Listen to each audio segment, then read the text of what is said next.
अस्सलाम वालेकुम दोस्तों। आज हम सॉल्व कर रहे हैं multiple choice questions of unit 6। ये वो तमाम मल्टीपल चॉइस क्वेश्चंस हैं जो आपकी बुक में दिए गए हैं। आज हम इन तमाम एमसीक्यूज को वन बाय वन सॉल्व करेंगे। तो सबसे पहले हम सॉल्व करते हैं एमसीक्यूज नंबर 1 को। ये कहता है कि work done will be zero when the angle between force and displacement is 30 degree, 45 degree, 60 degree and 90 degree। ये कहता है कि वर्क जो है उस वक्त ज़ीरो होता है जब फोर्स और डिस्प्लेसमेंट के दरमियान एंगल या 30 हो, 45 हो, 60 हो, 90 हो। तो इनमें एक एंगल जो है अगर वो है फोर्स और डिस्प्लेसमेंट के दरमियान तो वर्क ज़ीरो होता है। तो दोस्तों वर्क की अगर हम डिफिनीशन करें तो जब हम किसी ऑब्जेक्ट पे फोर्स अप्लाई करते हैं तो उस फोर्स की वजह से डिस्प्लेसमेंट प्रोड्यूस होती है। अगर डिस्प्लेसमेंट फोर्स की डायरेक्शन में है तो वर्क डन है, अदरवाइज वर्क डन नहीं है। तो according to the definition of work W is equal to F S. अगर हम एंगल कंसिडर करें तो cos थीटा है। तो यहाँ पे अगर एंगल 90 डिग्री है तो cos 90 ज़ीरो के बराबर है।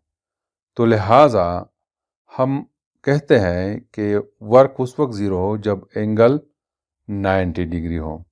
यानी अगर फोर्स की डायरेक्शन ये है, ये फोर्स है, और डिस्प्लेसमेंट की डायरेक्शन अगर ये हो, ये डिस्प्लेसमेंट है, और इनके दरमियान एंगल 90 डिग्री है, तो इस वक्त वर्क जो है वो ज़ीरो होता है।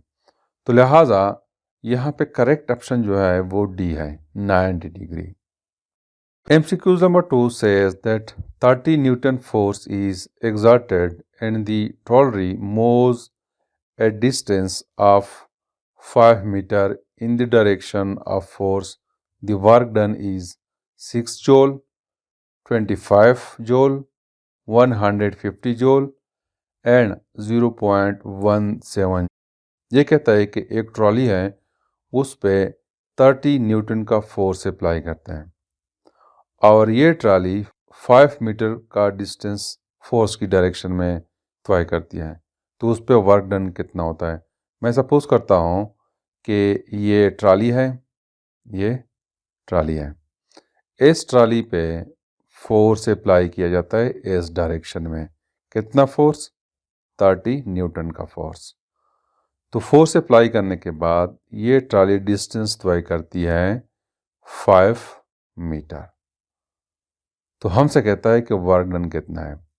तो उसके लिए मैं इक्वेशन यूज़ करता हूँ कि work is equal to F into S. F जो है वो 30 न्यूटन है, एस 5 मीटर है। तो this will be equal to 150 joule. तो यहाँ पे MCQ नंबर 2 में करेक्ट ऑप्शन जो है वो सी है, 150 जॉल। MCQ number 3 says that if the speed of a car decreases by half, the kinetic energy changes by factor 4 to 1/2 1/4। ये कहता है कि एक कार है, उसकी स्पीड अगर हम कम करें, हाफ करें, आधा करें, तो क्या उसकी काइनेटिक एनर्जी जो कम होगी उसमें जो चेंजेस आएंगे वो 4 टाइम्स चेंजेस है, 2 है, या 1/2 या 1/4। तो इसके लिए मैं इक्वेशन यूज़ करता हूँ काइनेटिक एनर्जी की। काइनेटिक एनर्जी की इक्वेशन है कि kinetic energy is equal to half m v square. ये काइनेटिक एनर्जी की इक्वेशन है। मैं सपोज करता हूँ कि पहले स्टार्ट में कार की वेलोसिटी वी आई है, तो इस इक्वेशन के मुताबिक यहाँ पे मैं वी आई लिखता हूँ। अगर हम इसकी वेलोसिटी कम कर दें, डिक्रीज करें बाई हाफ, तो v will become equal to v divided by 2। उसको मैं नाम देता हूँ v डैश या v एफ फाइनल। ये इनमें से एक नाम देता हूँ। तो काइनेटिक एनर्जी की इक्वेशन बन जाएगी, kinetic energy will be equal to half m v i की जगह मैं वी एफ लिखता हूँ, वी एफ स्क्वायर। तो v f square v by 2 है, तो मैं लिखता हूँ यहाँ पे कि हाफ एम वी बाई 2 का स्क्वायर, या वी आई मैं लिख सकता हूँ बाई 2, इनिशियल वेलोसिटी का हाफ हो जाएगा, तो ये फाइनल हो जाएगा। तो इसको मैं लिखता हूँ कि half m v i square divided by 4 हो जाएगा। तो इस इक्वेशन को मैं यूँ लिखता हूँ कि 1/4 को मैं बार लिखता हूँ और ब्रैकेट में half m v i square लिखता हूँ। तो काइनेटिक एनर्जी जो है it will be change by factor 1/4 अगर हम वेलोसिटी को हाफ कर दें। तो यहाँ पे करेक्ट ऑप्शन जो है डी है, दी kinetic energy changes by factor 1/4। MCQ number 4 says that an object of mass 10 kg is lifted vertically through a height of 5 meter.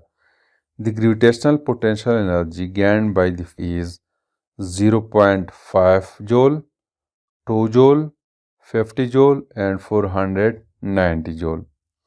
ये कहता है, मैं सपोज करता हूँ कि ये ग्राउंड है, ज़मीन है, इस ज़मीन पे एक ऑब्जेक्ट पड़ा है, ये एक ऑब्जेक्ट है, इस ऑब्जेक्ट की मास 10 किलोग्राम है।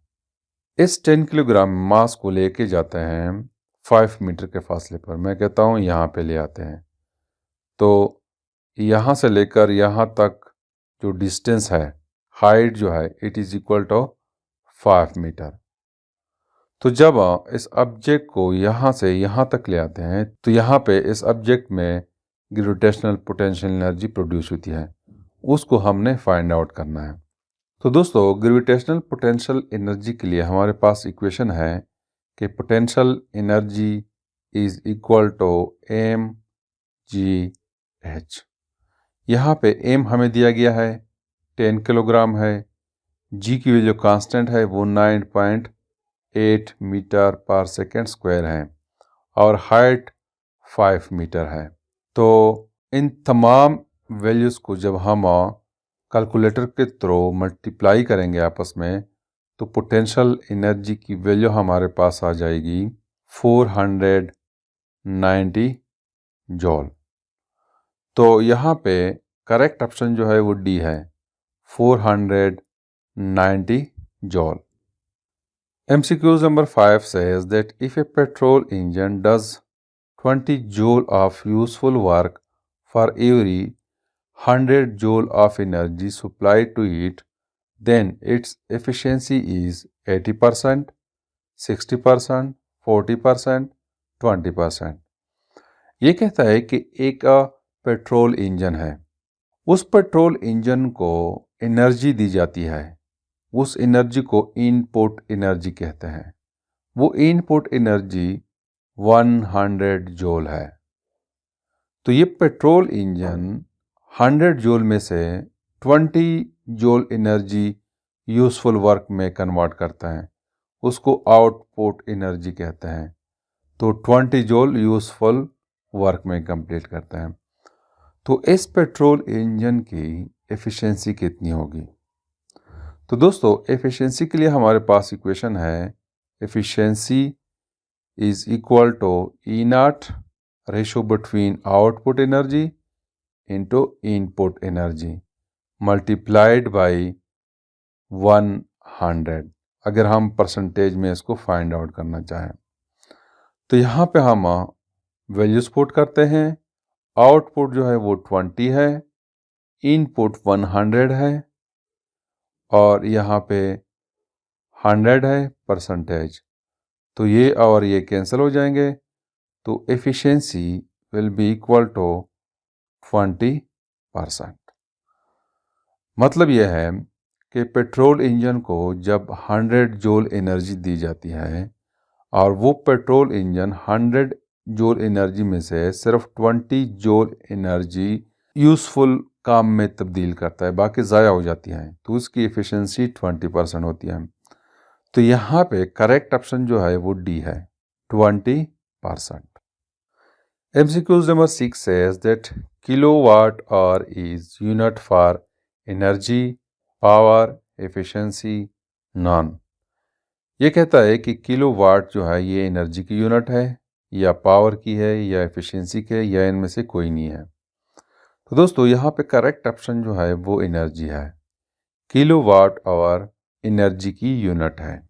वो इसलिए है कि अगर मैं पावर की डिफिनीशन करना चाहूँ तो power is equal to work per unit time.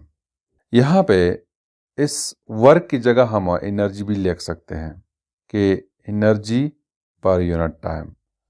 तो मैं लिख सकता हूँ यहाँ पे कि energy is equal to p into t, यानी अगर मैं यूँ कर दूँ कि इस पी के साथ ये टी मल्टीप्लाई करो ये, तो this e will be equal to p into t.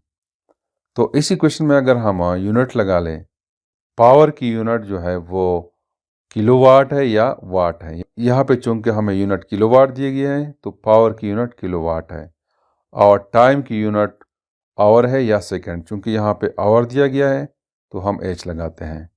तो एनर्जी की यूनिट किलोवाट आवर है।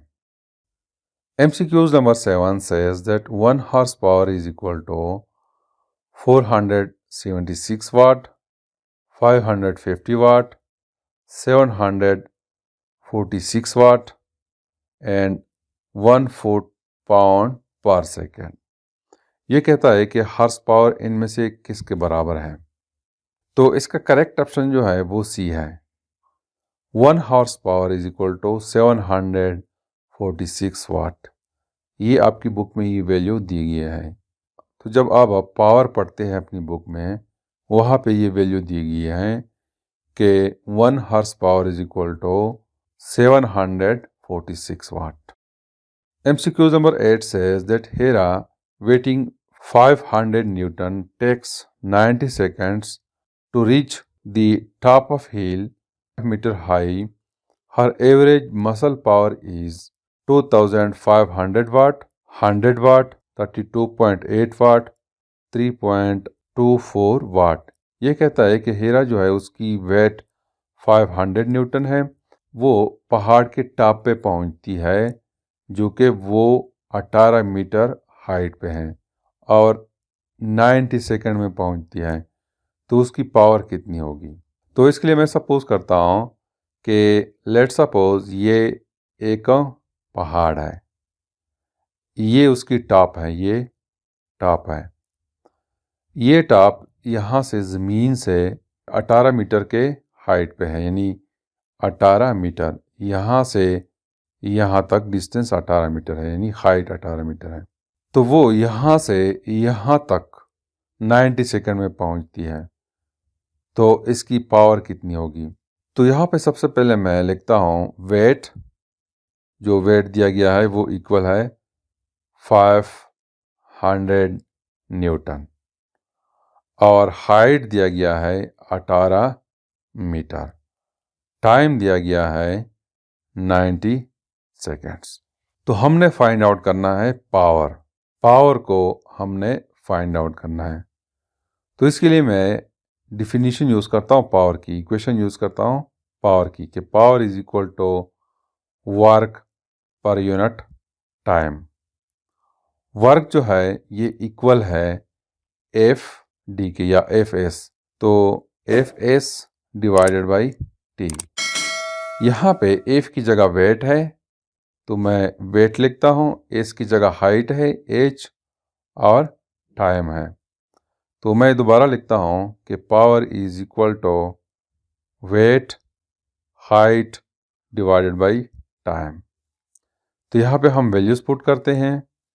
तो वेट 500 है और हाइट 18 है, और टाइम जो है वो 90 सेकंड है।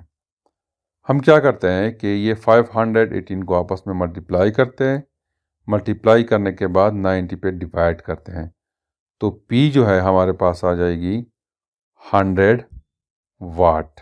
तो यहाँ पे करेक्ट ऑप्शन जो है वो B है, 100 watt. MCQs number 9 says that a machine is able to lift 200 Newton of concrete slab vertically up to height of 30 meter above the ground in 50 seconds. The average power of the machine is 1.33 watt, 60 watt, 120 watt, 6000 watt. ये कहता है कि एक machine है, मैं suppose करता हूँ कि ये ग्राउंड है, इस ग्राउंड पे एक कंक्रीट का स्लैब पड़ा हुआ है, ये कंक्रीट का स्लैब है। तो एक मशीन इस स्लैब को यहाँ तक ले आता है इस पॉइंट पे, और ये हाइट जो है वो 30 मीटर है, और ये इस पॉइंट से इस पॉइंट तक ले जाता है। तो टाइम लगाता है 50 सेकेंड्स, और इसकी वेट जो है वो 200 न्यूटन है। तो इस सूरत में जो मशीन इसको उठाता है 30 मीटर के हाइट पे, उसकी पावर कितनी है। तो इसके लिए मैं इक्वेशन यूज़ करता हूँ वही पावर की, कि power is equal to work per unit time. Work जो है ये इक्वल है FD डिवाइडेड बाई T, या मैं लिखता हूँ कि WH इंटू T। F की जगह वेट है और D की जगह H है। तो इनमें हम वैल्यूज पुट करते हैं। वेट इक्वल है 200 न्यूटन के, और H जो है ये 30 मीटर है, और टाइम 50 सेकेंड्स है।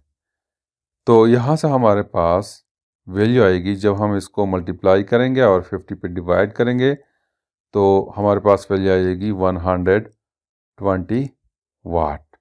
तो लिहाजा यहाँ पे जो करेक्ट ऑप्शन है वो C है, 120 वाट।